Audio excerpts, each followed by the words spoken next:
নমস্কার বন্ধুরা, dense kitchen চ্যানেলে আপনাদের অনেক অনেক অনেক স্বাগত। আশা করি সবাই ভালো আছেন, সুস্থ আছেন। আজকে কুমড়ো শাকের একটা রেসিপি নিয়ে হাজির হয়েছি। নিরামিষ কুমড়ো শাকের এই রেসিপিটি খেতে বেশ লাগে। চলুন তাহলে আর বেশি না কথা বাড়িয়ে সোজাসুজি রেসিপিতেই চলে যাওয়া যাক। এর জন্য আমি নিয়ে নিয়েছি আলু, কুমড়ো ডুমো ডুমো করে কেটে নিয়েছি। প্রথমে আলু আর কুমড়ো আমি একই সঙ্গে ভেজে নেব।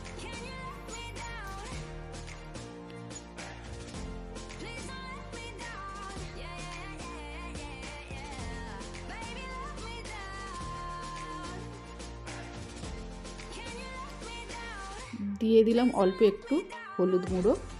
এবার আলু আর কুমড়ো একসঙ্গে ভালো করে ভেজে নেব। আলু আর কুমড়ো ভাজা হয়ে গেছে, তুলে নিয়েছি। এবার ওই তেলের মধ্যে দিয়ে দেব একটু পাঁচ ফোড়ন আর তেজপাতা।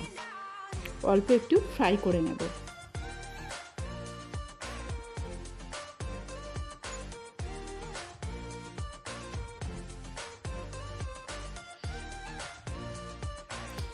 একটু ফ্রাই হয়ে যাওয়ার পর দিয়ে দিলাম আদা, জিরে, মৌরি আর কাঁচা লঙ্কার পেস্ট।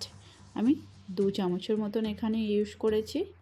এবার মশলাটাকে ভালো করে একটু ভেজে নিতে হবে। মশলাটা একটু ফ্রাই হয়ে যাওয়ার পর দিয়ে দিলাম হলুদ গুঁড়ো আর দিয়ে দেবো ধনিয়া গুঁড়ো। যেহেতু আমি জিরা পেস্ট এখানে ব্যবহার করেছি, তাই জিরা গুঁড়োটা ইউজ করলাম না, শুধু ধনিয়া গুঁড়োটাই এখানে দিয়েছি। মশলাটাকে এবার ভালো করে কষিয়ে নিতে হবে। যেহেতু মশলাটা ড্রাই হয়ে আসছে, দিয়ে দেবো অল্প একটু লবণ আর জল।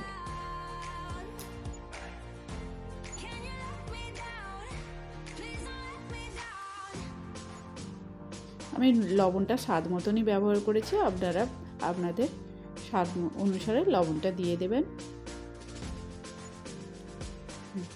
অল্প অল্প করে জল অ্যাড করে আমি মশলাটাকে ভালো করে কষিয়ে নেব। দেখুন মশলাটা মোটামুটি কষানো হয়ে গেছে, তেল ছেড়ে দিয়েছে।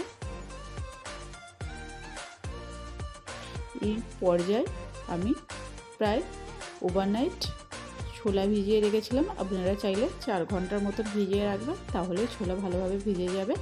কাঁচা ছোলা এখানে আমি ইউজ করেছি। দিয়ে দিলাম অল্প একটু কাঁচা ছোলা। মশলার সঙ্গে কাঁচা ছোলাটাকে ভালো করে মিক্স করে নিতে হবে। এরপর এর মধ্যে অ্যাড করে দেবো ভেজে রাখা আলু আর কুমড়ো। আলু আর কুমড়ো মশলার সঙ্গে ভালো করে মিক্স করে নিতে হবে।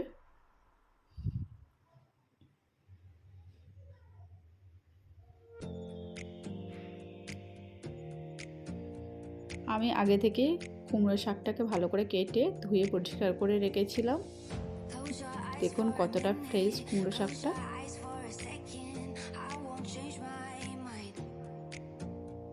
আপনারা বাজার থেকে খুব সহজে এই সময় এই শাকটা সংগ্রহ করতে পারবেন। এবার দিয়ে দেব কেটে রাখা কুমড়ো শাক।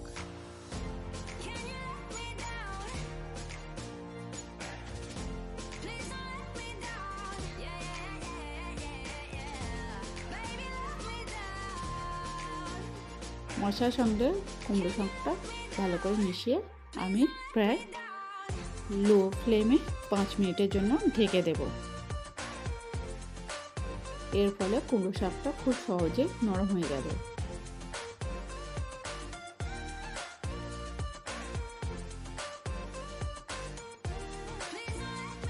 5 মিনিটের জন্য ঢেকে দিয়েছিলাম। দেখুন অনেকটা পরিমাণ কুমড়ো শাকটা নরম হয়ে গেছে আর মশলাটার সঙ্গে কুমড়ো শাকটা কষানো হয়ে গেছে। এই পর্যায়ে পরিমাণ মতন জল অ্যাড করে দিলাম, যাতে শাকের ডাঁটা সহ আলু সমস্ত কিছু সিদ্ধ হয়ে যায়। মিডিয়াম ফ্লেমে প্রায় 7 থেকে 8 মিনিটের জন্য ঢেকে দিয়েছিলাম। 7 থেকে 8 মিনিটের পর দেখুন জলটাও মোটামুটি শুকিয়ে গেছে আর শাকটাও সিদ্ধ হয়ে গেছে।